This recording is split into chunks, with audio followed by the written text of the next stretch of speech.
बात आती है कि इसमें क्या कोई कैपिटल सब्सिडी मिलती है या कोई इंटरेस्ट रिलीफ भी मिलता है? देखिए इस स्कीम के अंतर्गत कोई भी कैपिटल सब्सिडी नहीं है, ठीक है। ओके। इसमें सिर्फ इंटरेस्ट सब्सिडी मिलती है। कैपिटल सब्सिडी के लिए गवर्नमेंट की या सेंट्रल और स्टेट गवर्नमेंट की अलग अलग स्कीम्स हैं। हम्म। उसमें दोनों बेनिफिट लिए जा सकते हैं। मान लीजिए हम्म। कोई कोल्ड स्टोरेज चलाना चाहता है, मान लीजिए हम्म। महाराष्ट्र में। हम्म। महाराष्ट्र में क्या है, 30% तक कैपिटल सब्सिडी है। ओके। जैसे मान लीजिए कोई 10 करोड़ का प्रोजेक्ट है, मान लीजिए कि फूड चेन, मान लीजिए कोल्ड स्टोरेज का कोई प्रोजेक्ट है, जिसकी वैल्यू 10 करोड़ रुपए है, हम्म। तो उसका 30% मतलब 3 करोड़ रुपए तक तो स्टेट गवर्नमेंट देगी, हम्म। ग्रांट देगी, कैपिटल ग्रांट देगी। तो बैलेंस 7 करोड़ के लोन के लिए वो बैंक को अप्लाई कर सकता है, जो भी प्रमोटर है, और उसको 3% का इंटरेस्ट बेनिफिट 7 करोड़ पे मिल जाएगा। मतलब इसमें भी काफी बेनिफिट मिल रहा है और स्टेट गवर्नमेंट पे भी डिपेंड करता है कहीं हाँ, ना कहीं। अलग अलग स्कीम्स हैं, मतलब हर अगर स्टेट की अलग हाँ अपनी कैपिटल की स्कीम। मान लो कोई स्कीम है, कैपिटल हम्म। सब्सिडी की कोई स्कीम है, उसके साथ इस स्कीम को अगर मर्ज कर दिया जाए हम्म। तो दोनों स्कीम का बेनिफिट किसी एक प्रोजेक्ट में लिया जा लिया सकता है। जा सकता है। अब मैंने सुना है सर इसमें कोई इंटरेस्ट सबवेंशन भी होता है, वो बताइए क्या है? हाँ, इसको मैं अब डिटेल से समझाता हाँ। हूँ जिससे सभी लोग इसको हाँ हाँ इजीली समझ बिल्कुल पाए। सर। मान लीजिए कि किसी ने 2 करोड़ रुपए का लोन लिया किसी बैंक के द्वारा, राइट। बैंक का इंटरेस्ट रेट मान लीजिए 9% के आसपास, हम्म। और वो जो प्रोजेक्ट उसने लगाया है वो इस स्कीम में फॉल करता है, राइट। तो उस केस में 3% की इंटरेस्ट सबवेंशन मिलेगी, ठीक है। और हम्म। ये 7 साल तक के लिए मिलता है, ओके। 7 ईयर्स तक। अब बहुत मान लंबा पीरियड हो गया लंबा फिर। पीरियड हो गया, मतलब 3% 2 करोड़ पे हम लगाते हैं तो एक हम्म। साल का बेनिफिट कितना हुआ, 6 लाख रुपए। हम्म। और अगर 7 साल से हम इसको मल्टीप्लाई कर देते हैं तो मैक्सिमम बेनिफिट 42 42 लाख रुपए लैक्स। का मिल सकता है। हम्म। ये इजीली आप हाँ सभी हाँ को समझ में आ जाएगा हाँ। इस तरह से। तो अच्छी स्कीम है। तो जो भी लोग इस सेक्टर में काम करना चाहते हैं, कुछ हम्म। प्रोजेक्ट लगाना चाहते हैं, फार्मर हो या फिर कोई भी एमएसएमई ओनर हो, तो इस स्कीम का बेनिफिट ले सकता है। तो इसमें भी मतलब काफी अगर हम देखें तो इंटरेस्ट सबवेंशन के थ्रू भी काफी बेनिफिट काफी है कहीं ना बेनिफिट है, कहीं राइट। फार्मर को। राइट। अब सर एक मेन पॉइंट इधर आता है, फार्मर जैसे हम देखते हैं कई नहीं होते हैं इतने वेल ऑफ कि अफोर्ड कर पाए ऐसे लोन लेना या रीपे करना उस लोन को। अब मेन पॉइंट इधर उनका ये आता है कि क्या हमें कोलैटरल भी देना पड़ेगा इस लोन को लेने के लिए? तो ये बताइए कि कोलैटरल रिक्वायर्ड है या नहीं है? नहीं, देखिए, हाँ, ये एक और एडिशनल बेनिफिट है जो मैंने पहले भी थोड़ा सा हम्म। एक्सप्लेन किया है कि इसमें कोई भी एडिशनल सिक्योरिटी की रिक्वायरमेंट नहीं होती। मान लीजिए किसी ने प्लांट लगाया, 2 करोड़ रुपए का प्लांट की कॉस्ट है या 3 करोड़ के प्लांट की कॉस्ट है, तो 2 करोड़ तक का लोन की गारंटी गवर्नमेंट दे रही है फार्मर के बिहाफ पर या जो भी इंटरप्रेन्योर है उसके बिहाफ पर।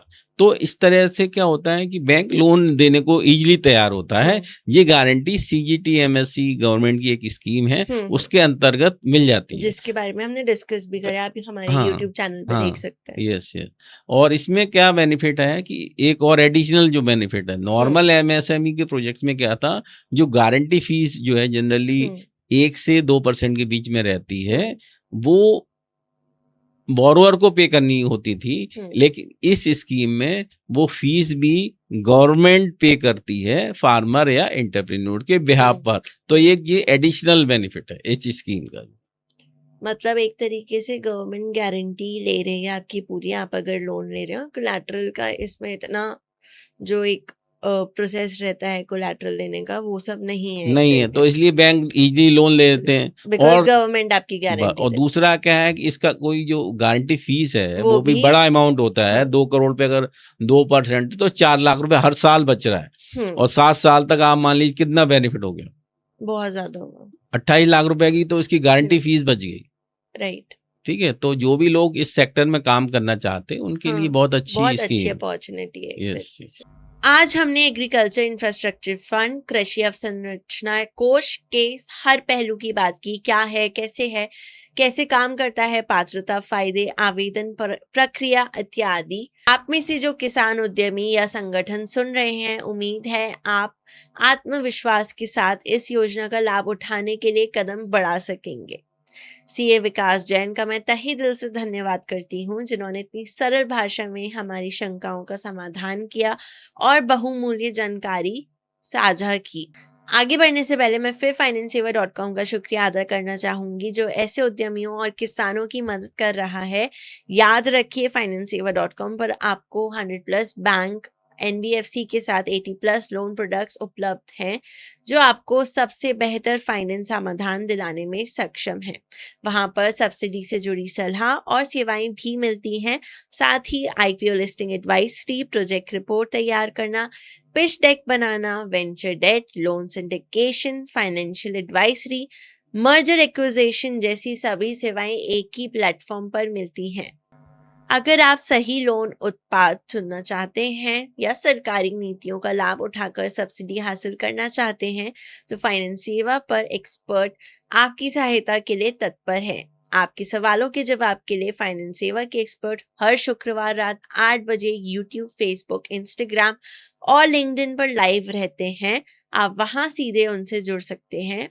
अधिक जानकारी चाहिए तो आप हमें 9863020202 पर कॉल कर सकते हैं या सीधे फाइनेंससेवा.com विजिट कर सकते हैं। श्रोताओं से निवेदन है कि अगर आपको आज का ये जानकारीपूर्ण एपिसोड अच्छा लगा हो तो इसे लाइक करें, अपने साथी किसान भाई बहनों और दोस्तों के साथ शेयर करें ताकि जानकारी सब तक पहुंचे, और हमारे चैनल को सब्सक्राइब जरूर करें।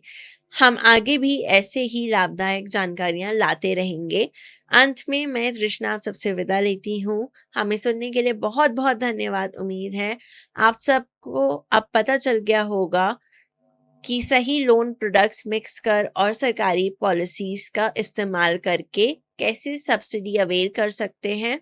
अगली बार फिर मिलेंगे एक नए विषय के साथ। तब तक के लिए अनुमति दीजिए। फाइनेंस सेवा आपके सपनों को उड़ान देने में हमेशा आपके साथ है। आप सभी को शुभकामनाएं। जय हिंद, जय किसान।